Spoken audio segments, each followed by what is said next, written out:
Hello friends, SM academy या YouTube चॅनलमध्ये आपल्या सर्वांचे मनपूर्वक स्वागत।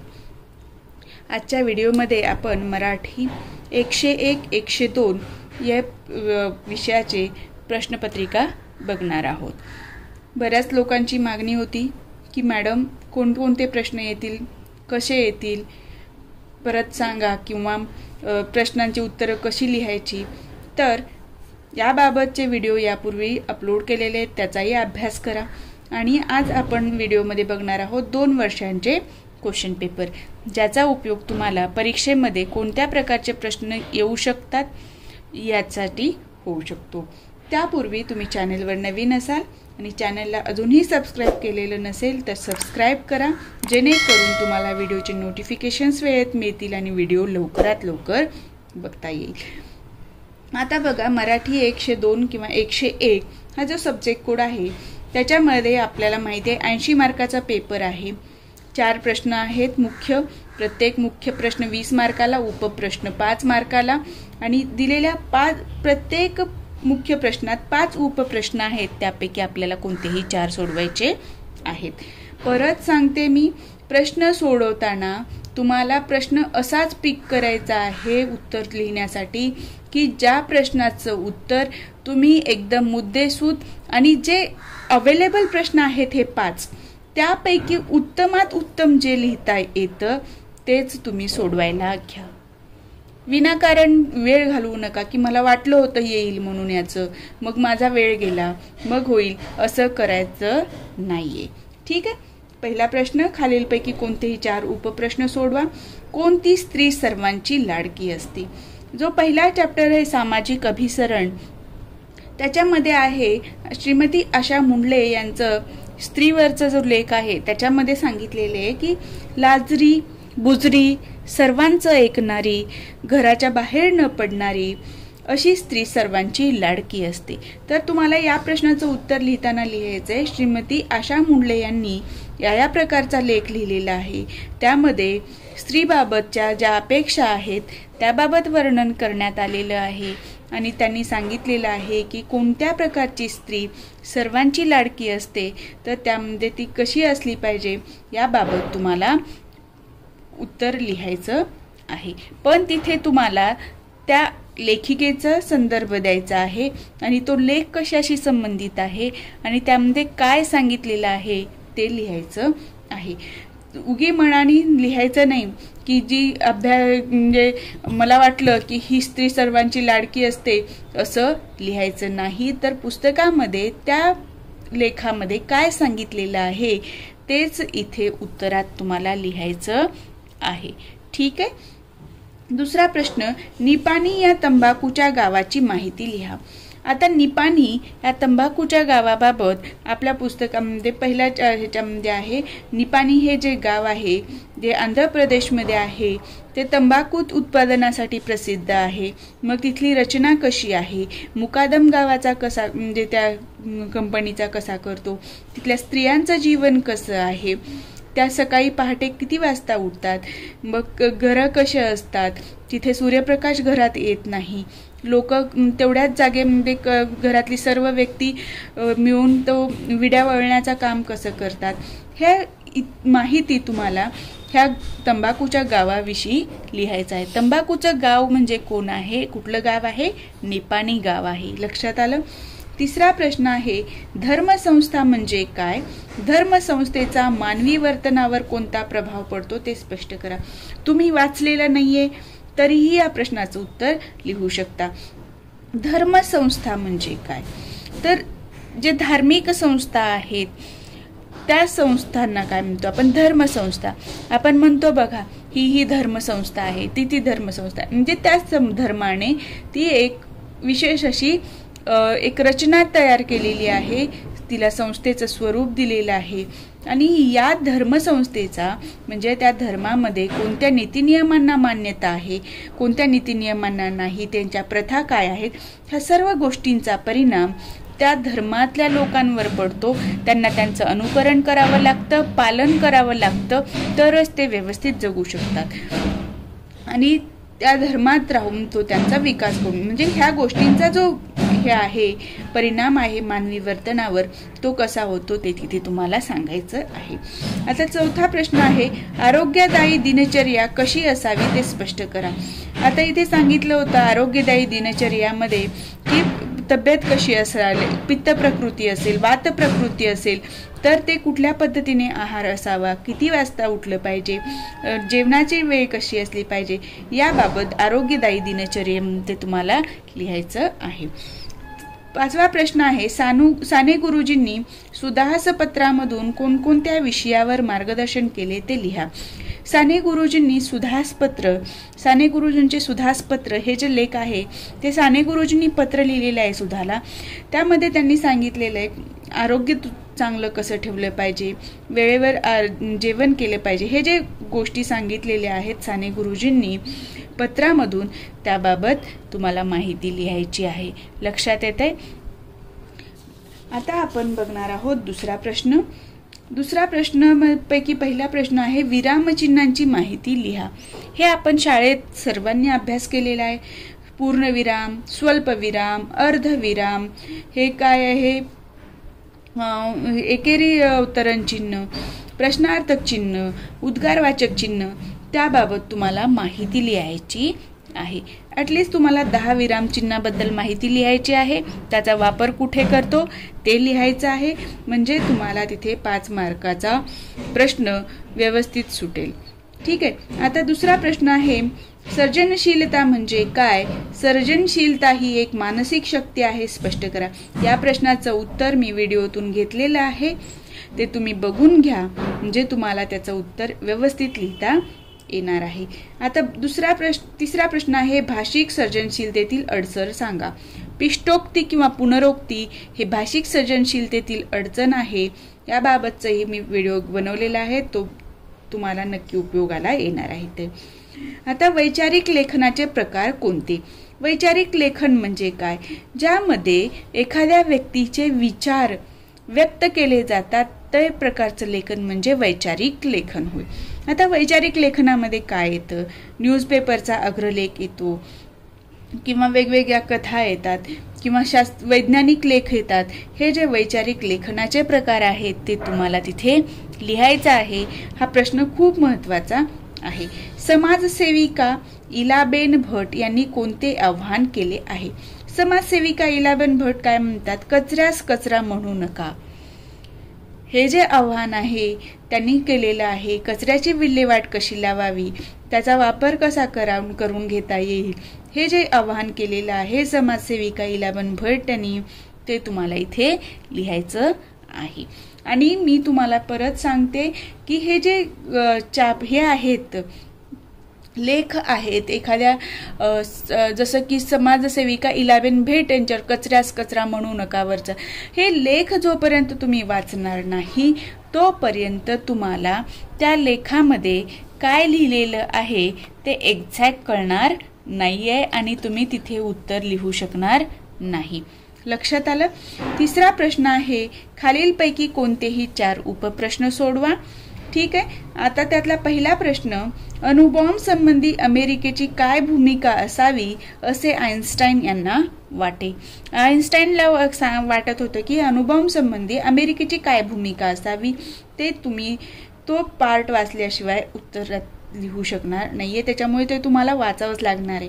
आणि याचा तुम्हाला उपयोग असा होणार आहे या प्रश्नपत्रिकांचा की कोणकोणत्या लेखावर प्रश्न रिपीट झालेले आहेत, कोणते लेख येऊ शकतात. पूर्ण वाचन होत नाही, ठीक आहे, पण जेवढ्या भागांवर प्रश्न आलेले आहेत, ज्या ज्या लेखांवर प्रश्न आलेले आहेत ते लेख तरी तुम्ही वाचून घेतलेच पाहिजेत. ठीक आहे. आता दुसरा प्रश्न आहे, अग्रलेख म्हणजे काय? दुष्काळ या विषयावर अग्रलेख लिहा. अग्रलेख म्हणजे काय असतो? संपादकीय असतो, ज्यामध्ये कोणत्याही वर्तमानपत्राचा अग्रलेख हा एक गाभा असतो, ज्यामध्ये एखाद्या विषयावर त्याची इत्थंभूत माहिती, त्या लेखकाचे विचार, त्याच्यावर केलेलं विवरण, विवेचन, कारण मीमांसा, अनेक गोष्टींचा उहापोह केलेला असतो आणि म्हणूनच त्याला अग्रलेख म्हणलं जातं. हे तुम्हाला सांगायचं आहे. आणि दुष्काळ या विषयावर अग्रलेख लिहा. आणि तुम्हाला विषय दिलेला आहे दुष्काळ. दुष्काळ हा विषय घ्या. मग दुष्काळाच्या बाबत तुमचं मत काय आहे, दुष्काळ कोणकोणत्या प्रकारचे असतात, त्याच्यावर उपाय काय योजता आलं पाहिजे, शासकीय योजना काय आहेत, मग समाजात लोकांचं त्यावर काय मत आहे, लोकांचा दुष्काळ निवारणासाठी किती सहभाग आहे, ते तुम्हाला ह्या दुष्काळ या विषयावर अग्रलेख लिहिताना त्याच्यामध्ये थोडक्यात लिहिलं पाहिजे. आता जसं पेपरमध्ये अग्रलेख लिहितात तसा पूर्ण 2-2 पेज लिहत बसू नका. तुम्ही हा दुष्काळ या विषयावरचा अग्रलेख एका पेजमध्ये बसवण्याचा प्रयत्न करा. ठीक आहे, कारण ते आपल्याला फक्त 5 मार्कासाठी आहे. तिसरा प्रश्न आहे, वैचारिक स्वरूपाच्या लेखनाचे स्वरूप स्पष्ट करा. आता वैचारिक लेखनाचे प्रकार कोणते आणि इथे काय विचारलेलं आहे, वैचारिक लेखनाचे स्वरूप विचारलेलं आहे. म्हणजे वैचारिक लेखन हा भाग अत्यंत महत्त्वाचा आहे, ते तुम्हाला अभ्यासायचा आहे. ललित साहित्य कशाला म्हणतात? ललितचा अर्थ होतो, ललित म्हणजे लहान. ललित साहित्य म्हणजे काय? ज्या साहित्याचा आकार लहान असतो त्या साहित्याला ललित साहित्य म्हणतात. आता वाङ्मय म्हणल्यानंतर वाङ्मयाचा अर्थ होतो मोठ्या प्रमाणात तो कंटेंट असतो, ती माहिती असते. कादंबरी म्हटल्यानंतर आपल्या समोर काय तर कमीत कमी इतकं असं जाडसं वगैरे पुस्तक असेल.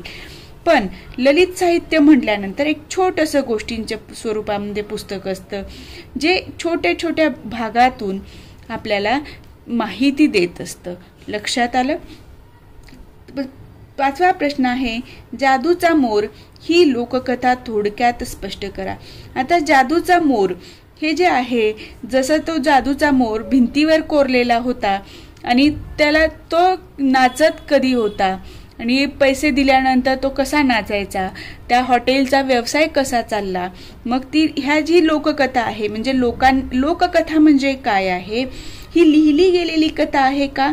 नाही, तर लोकांनी एकमेकांना सांगून एका पिढीने, जसं आपल्याला आजी आजोबा आपले गोष्ट सांगायचे, म्हणजे जी गोष्ट त्यांनी आपल्याला सांगितली ती कुठे लिखित स्वरूपात होती का? नाही, तर त्यांना त्यांच्या कोणीतरी आजी आजोबांनी आईवडिलांनी सांगितलेली गोष्ट पुढे त्यांनी आपल्यापर्यंत पोहोचवली आणि आपण तीच तोंडी पुढच्या पिढीकडे पोहोचवतो. म्हणजे ही काय झाली?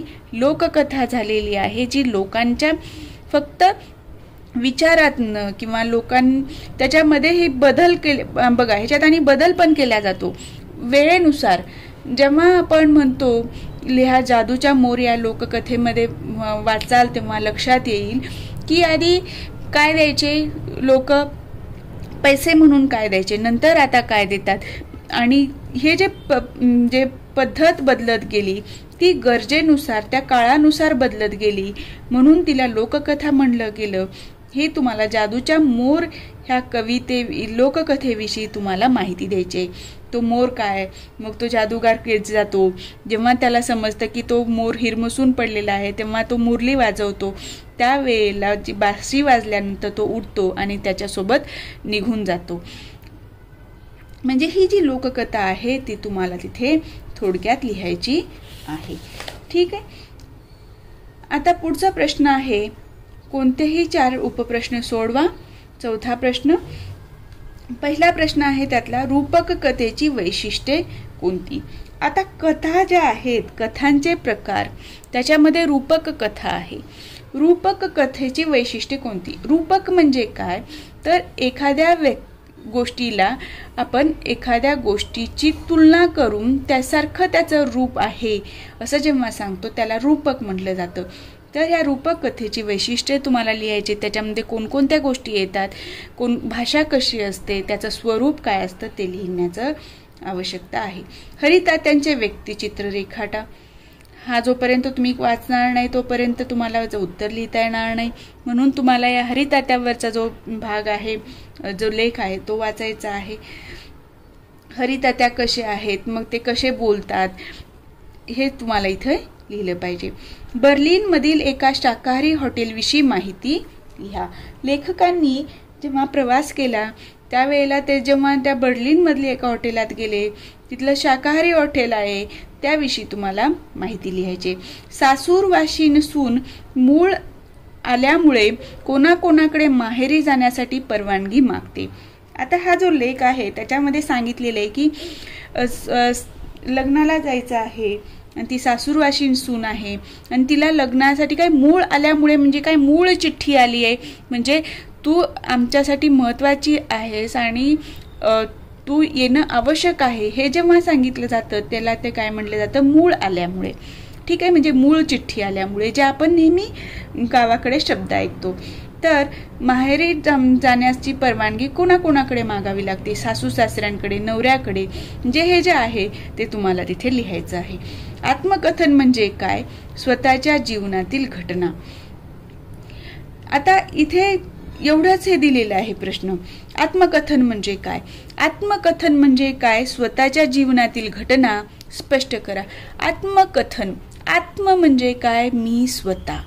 जेव्हा आपण आत्मकथन लिहितो त्यावेळेला एखादी व्यक्ती स्वतःविषयीच स्वतःच लिहिते, स्वतःच कथन करते, स्वतःच आपले मत आपल्याविषयीचं व्यक्त करते, स्वतःविषयी माहिती लिहिते.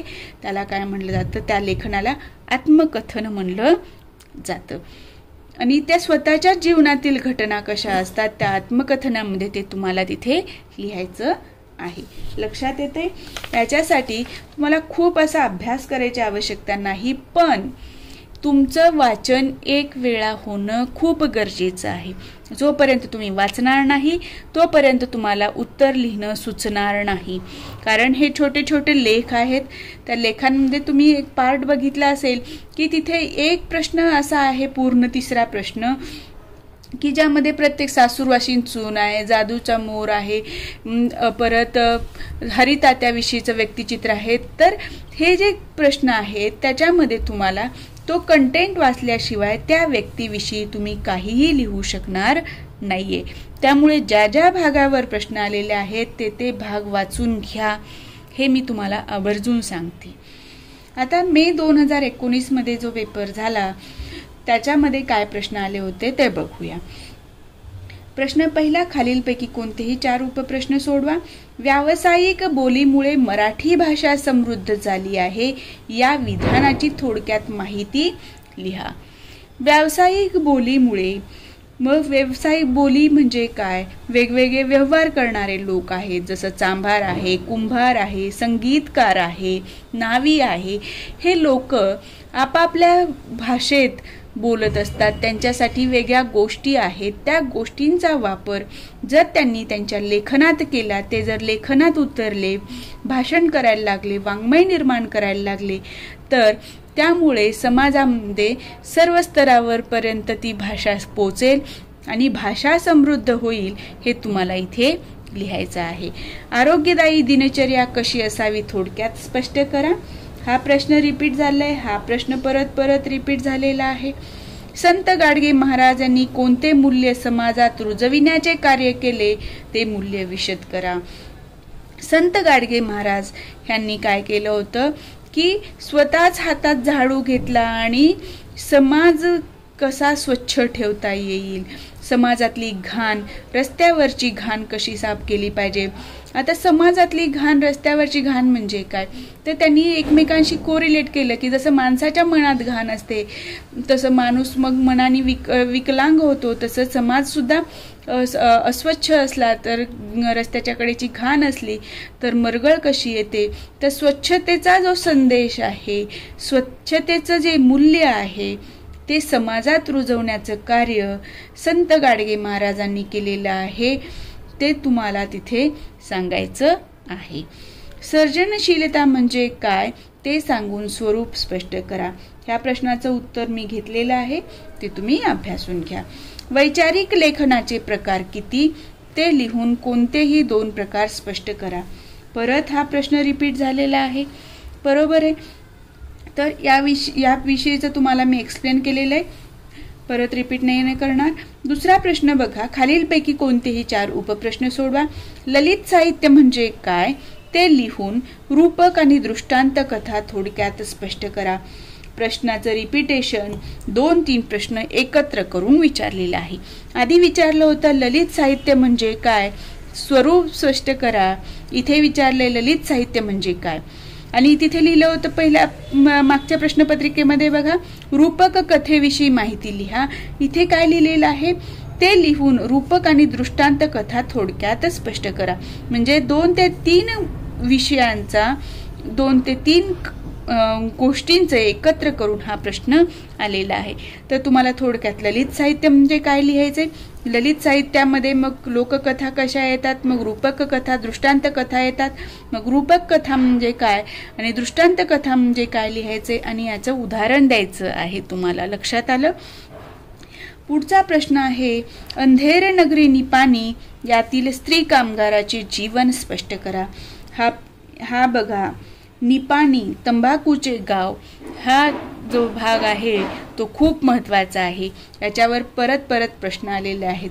तिथे काय विचारलं होतं, गावाची रचना, गावाविषयी माहिती लिहायचं होतं, आणि इथे काय विचारलेलं आहे, स्त्री कामगारांच्या जीवनाविषयी माहिती लिहायचं आहे. पण कुठल्या, अंधेर नगरी निपाणी या गावातल्या ज्या स्त्रियांचं जीवन आहे त्याविषयी माहिती लिहायची आहे. त्या सकाळी उठतात किती वाजता, त्यांचं जेवण कसं पद्धतीने असतं, त्यांचं रोजगार किती मिळतो, त्यांच्यावर अन्याय कसा होतो, हे सर्व तुम्हाला इथे लिहायचं आहे. आता तिसरा प्रश्न आहे, शब्दांचे प्रकार. शब्दांचे प्रकार म्हणजे शब्दाच्या जाती सांगून नामाची व्याख्या लिहा व नामाचे 3 उपप्रकारचे उदाहरण स्पष्ट करा. आता शब्दाच्या जाती म्हणजे काय, नाम, सर्वनाम, विशेषण, क्रियाविशेषण, क्रियाविशेषण अव्यय, उभयान्वयी अव्यय, शब्दयोगी अव्यय, केवळ प्रयोगी अव्यय, हे जे शब्दाचे प्रकार आहेत ते तुम्हाला लिहायचे आहेत. ठीक आहे, ते प्रकार फक्त सांगायचे, नावं लिहायची तिथे. पण त्यातलं नाम म्हणजे काय, एखाद्या व्यक्तीला, वस्तूला दिलेले नाव म्हणजे काय झालेलं आहे नाम. त्या नामाचे 3 प्रकार, सामान्य नाम, विशेष नाम आणि भाववाचक नाम. सामान्य नाम म्हणजे काय, नदी हे सामान्य नाम आहे. नदी हे कुठल्याही नदीला आपण नदी म्हणू शकतो. मुलगा सामान्य नाम आहे. पण राम म्हणलं तर स्पेसिफिक झालं, विशेष झालं. सीता म्हणलं विशेष झालं, म्हणजे त्या व्यक्तीचं विशेष नाव आहे. हिमालय हे पर्वताचं नाव आहे, पण पर्वत म्हणलं तर ते सामान्य नाम ठरतं.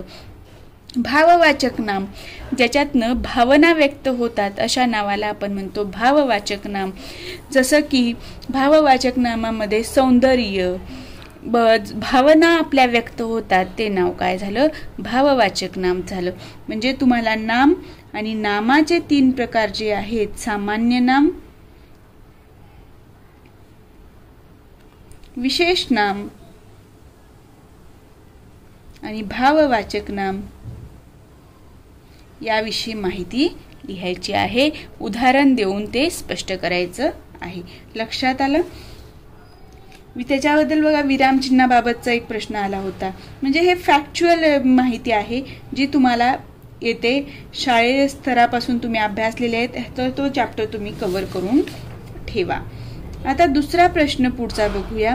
रोजनिशी हा कोणता साहित्य प्रकार आहे ते लिहून विठ्ठल रामजी शिंदेच्या दैनंदिनीत कोणत्या काळातील नोंद आहे ते लिहा. रोजनिशी हा कोणता साहित्य प्रकार आहे. रोजनिशी म्हणजे काय, आपण जी डायरी लिहितो दररोजची तिला रोजनिशी म्हणतात. हा ललित साहित्याचा प्रकार आहे. ठीक आहे. तर विठ्ठल रामजी शिंदेंनी जे डायरी लिहिलेल्या आहेत त्यामध्ये त्यांनी कोणत्या काळातील नोंदी घेतलेल्या आहेत. म्हणजे विठ्ठल रामजी शिंदे हे जर तुम्हाला लक्षात आलं, समाजसुधारक होते. स्वातंत्र्य चळवळीच्या काळामध्ये त्यांचं समाजाच्या रचनेमध्ये महत्त्वाचं योगदान आहे. त्यांनी जाती निर्मूलनासाठी काम केलेलं आहे. एवढं जरी समज माहीत असेल तर तुम्ही तिथे त्या कुठल्या काळातल्या नोंदी आहेत ते लिहू शकता. आता बघा, हा प्रश्न रिपीट झालाय. आत्मकथन म्हणजे काय ते लिहून आत्मकथनाचे सामाजिक मूल्य लिहा. आत्मकथन म्हणजे काय, स्वतःच्या जीवनातील सत्य घटना, असा प्रश्न आला होता. इथे काय दिलेलं आहे, आत्मकथन म्हणजे काय ते लिहून आत्मकथनाचे सामाजिक मूल्य लिहा. आत्मकथनाचं सामाजिक मूल्य काय आहे त्याचा समाजासाठी काय उपयोग होतो ते तुम्हाला लिहायचं आहे. प्रश्न रिपीट झालेला आहे. खालीलपैकी कोणतेही 4 उपप्रश्न सोडवा. आता पहिला प्रश्न आहे, भाषा हे विनिमयाचे साधन आहे, सोदाहरण स्पष्ट करा. हा प्रश्न खूप वेळा रिपीट झालेला आहे. या प्रश्नाचं उत्तर मी तुम्हाला घेणार आहे, तर आता परत हे नाही सांगत बसणार. ज्ञान विज्ञानाचे स्वरूप थोडक्यात लिहा. ज्ञान विज्ञानाचे स्वरूप म्हणजे काय? ज्ञान आणि विज्ञान ह्या दोन्ही गोष्टी वेगळ्या आहेत. ज्ञानाला जेव्हा प्रयोगाची साथ लागते आणि प्रयोग केल्यानंतरही ते तथ्य तसंच राहत असेल तर त्याला विज्ञान म्हणतात. त्याविषयीच तुम्हाला माहिती लिहायची. हा प्रश्न बघा परत रिपीट झालाय. विरामचिन्हे म्हणजे काय ते सांगून 4 विरामचिन्हे सोदाहरण लिहा. मागे काय होतं, फक्त विरामचिन्हे म्हणजे काय ते सांगा आणि विरामचिन्हाविषयी माहिती द्या. इथे काय सांगितलेले, कोणतेही 4 सांगायचे. विरामचिन्ह म्हणजे काय ते सांगा. की विरामचिन्ह म्हणजे अशी चिन्हे आहेत जी भाषेला काय म्हणतात, एक वेगळं वळण लावतात, ज्याच्यामुळे शब्दांचा अर्थ बदलतो, भाषेचा अर्थ बदलतो. ते 4 विरामचिन्ह लिहायचे. जसं पूर्ण विराम, कॉमा, स्वल्प विराम लिहा, प्रश्नार्थक चिन्ह लिहा, उद्गारवाचक चिन्ह लिहा. ज्या विरामचिन्हांविषयी तुम्ही व्यवस्थित प्रेझेंटेशन करू शकता त्या 4 विरामचिन्हाविषयी माहिती लिहायची आहे. म्हणजे तुम्हाला विरामचिन्ह म्हणजे काय याच्याबाबत 1 मार्क आहे आणि 4 विरामचिन्हासाठी 4 मार्क म्हणजे 5 मार्क आहे. तिथे लक्षात येते. चौथा प्रश्न आहे, मानवी कृतीमधून व्यक्त होणारी सृजनशीलता सोदाहरण लिहा. या प्रश्नाचं उत्तर मी घेतलेलं आहे, ते तुम्ही बघून घ्या. मिस सुरेखा या चॅनलवर जे सर्जनशीलतेचा चॅप्टर आहे त्यामध्ये सांगितलेलं आहे. भाषेची सर्जनशीलता म्हणजे काय ते थोडक्यात स्पष्ट करा. या प्रश्नाचं उत्तर पण आपल्याला भाषेची सर्जनशीलता विविध अंगे, ही भाषिक सर्जनशीलता विविध अंगे या चॅप्टरमध्ये हे कव्हर केलेलं आहे. तिथून तुम्ही अभ्यासा, परत वेळ नको घालवायला. चौथा प्रश्न आहे, खालीलपैकी कोणतेही 4 उपप्रश्न सोडवा.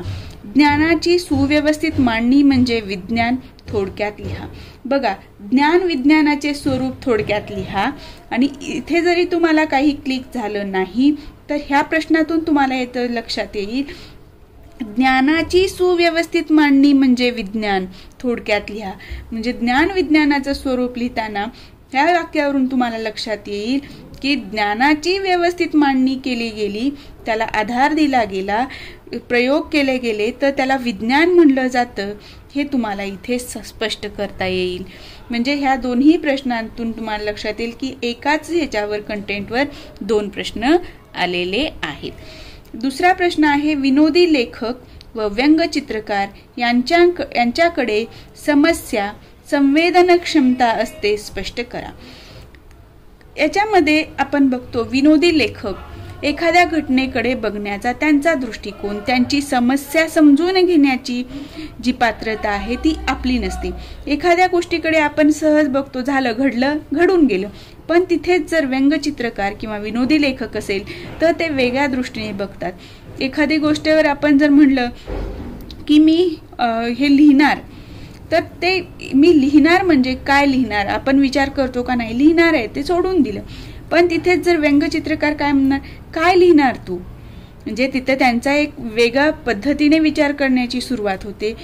लिहिणार तर काय लिहिणार, कवी असेल तर कविता लिहेल, लेखक असेल तर तो एखादा लेख लिहेल, याचा विचार आपण करतो. पण इथे व्यंगचित्रकार आणि विनोदी लेखक त्या गोष्टीकडे एक वेगळ्या दृष्टिकोनातनं बघतात. त्यांच्या मनात ज्या वेगवेगळे विचार येतात त्या गोष्टीशी रिलेटेड, ते महत्त्वाचे असतात. लक्षात येते. आता समजा एखादा ॲक्सिडेंट घडला तर आपण त्या गोष्टीकडे फक्त ॲक्सिडेंट घडला एवढं म्हणून सोडून देतो. पण व्यंगचित्रकार किंवा विनोदी लेखक त्याची जी समस्या आहे ती का आली, त्याच्या मागचं कारण काय आहे, ते कशामुळं घडलं, याच्यावर आपण काय हे करू शकतो. म्हणजे एक व्यंगचित्रकार 2 गाड्यांचं चित्र काढेल एकमेकांना धडकलेलं आणि तिथे काहीतरी एखादा वाक्य लिहेल, त्याच्यातनं आपल्याला विनोद बुद्धी त्यांची समजून येईल. हे इथे तुम्हाला लिहायचं आहे. ठीक आहे. आता पुढचा प्रश्न आहे, वाङ्मयीन सर्जनशीलतेचे स्वरूप स्पष्ट करा.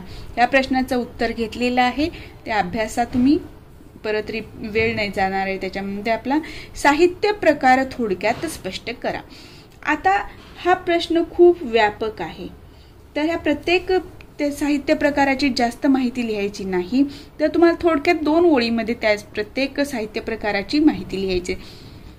जसं ललित साहित्य आहे, वैचारिक लेखन आहे, हे जे प्रकार आहेत, लोककथा आहेत, आत्मकथन आहे, याविषयी तुम्हाला माहिती थोडक्यात 2 ते 3 ओळीमध्ये प्रत्येक साहित्य प्रकाराची लिहायची आहे। 5वा शेवटचा प्रश्न आहे, प्रवास वर्णन या साहित्य प्रकाराविषयी थोडक्यात चर्चा करा। आता तुम्हाला इथे बघा, साहित्य प्रकार थोडक्यात लिहा, स्पष्ट करा म्हणले। तुम्हाला येत नाहीत कोणते आहेत, तरी प्रश्नपत्रिकेमध्ये तुम्हाला काय काय विचारलेलं आहे, आत्मकथन विचारलेलं आहे, इथेच विचारलेलं आहे प्रवास वर्णन या साहित्य प्रकाराविषयी, म्हणजे हा साहित्य प्रकार आहे हे तुम्हाला लक्षात येईल। आता बघा, हा प्रश्न आपल्याला आला होता, आत्मकथन हे साहित्य प्रकार आहे, म्हणजे तुम्हाला या फक्त प्रश्नपत्रिकेतनं सुद्धा काही गोष्टी आधार मिळू शकतो आणि तुम्ही ह्या साहित्य प्रकाराविषयी तुमच्या भाषेमध्ये माहिती लिहू शकता। आता प्रवास वर्णन मध्ये काय असतं, एखादा व्यक्ती प्रवास करत असताना त्याला आलेले अनुभव, जसं की आपण बर्लिनमधील हॉटेलविषयी, शुद्ध शाकाहारी हॉटेलविषयी माहिती, ते सुद्धा प्रवास वर्णन आहे, कारण त्यांना त्या प्रवासादरम्यान आलेले अनुभव त्यांनी तिथे व्यक्त केलेले आहेत। या साहित्य प्रकाराविषयी तुम्हाला माहिती लिहायची आहे। प्रवास वर्णनामध्ये असं स्पेसिफिक नसतं की मला रस्त्याचीच माहिती लिहायची आहे, रस्त्यानं दिसणाऱ्या झाडांचीच माहिती लिहायची, असं काहीही नसतं। प्रवास वर्णनामध्ये तो प्रवास करत असताना जे काही अनुभव आले ते सर्व या प्रवास वर्णनामध्ये तो लेखक लिहू शकतो। आणि या साहित्य प्रकारामध्ये तुम्हाला भाषा कशी असते, त्याचं काठिण्य पातळी किती असते, लोकांना सहज समजेल अशी असते, त्याचा उद्देश काय असतो प्रवास वर्णनाचा, लोकांना माहिती देणे त्या भागाविषयी, हे जे भाग आहे ते तुम्हाला तिथे लिहायचं आहे। जर तुम्हाला एखाद्या प्रश्नाचं उत्तर येत नसेल तर तुम्ही जनरल सेन्सनी विचार करा की याच्यामध्ये काय येऊ शकतं, पण जर येतच नाही म्हणून असं सोडण्यापेक्षा काहीतरी विचार करून लिहिणं अत्यंत महत्त्वाचं आहे। काहीतरी विचार करून म्हणजे काहीही विचार नाही करायचा, त्या प्रश्नाशी रिलेटेड विचार करायचा।